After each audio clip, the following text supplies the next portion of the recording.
ay magugupit ng sarili kong buhok. Titingnan po natin kung ano magiging resulta. No, no, no, no, no, no, no.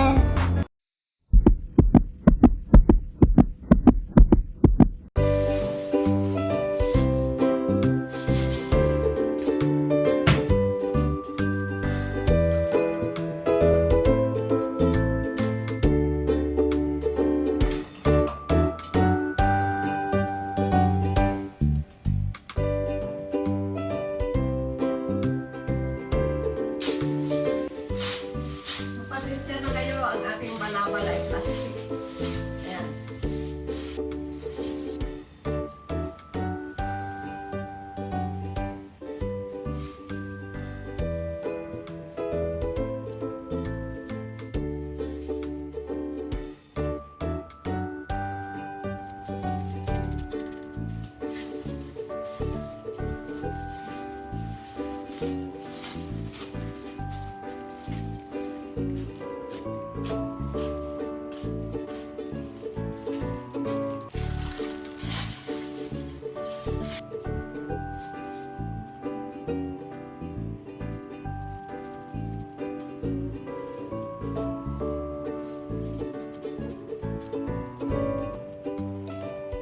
Ayan. Kunti na lang. Kunting tiga na lang mga kabayan at malapit lang matapos. Ito pa dito pabawasan. Ayan. Maganda kasi pagka maikli ang buhok. Ito. Kunting bawas pa rito. So, ayan. Ang buhok kong nakapitan na. Babkat. Ngayon, hindi ko pa yan nahugasan. Pero mo pagka nagpagupit ka nito sa labas, ano na ito? 2.5. What? Nakatipid ako mga kabayan. Nakatipid ako sa 2.5. Kasi after a month, magpapagupit ka na naman eh. Ayan o. O di ba? Ang ganda. Oh. Yan ang gusto kong gupit. Parang taga saan ba? Taga South Korea. What? Matuwa na nito yung aking husband pagdating.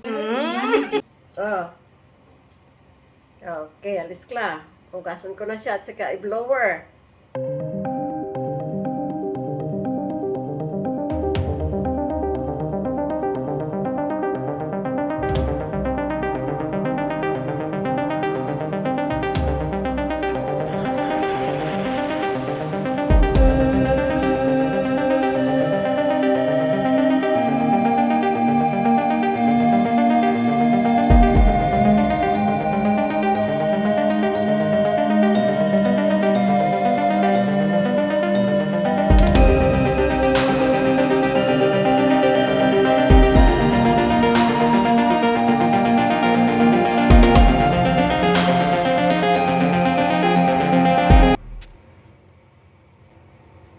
I-blower ko pa ang aking buhok mga kabayan para maganda ang results.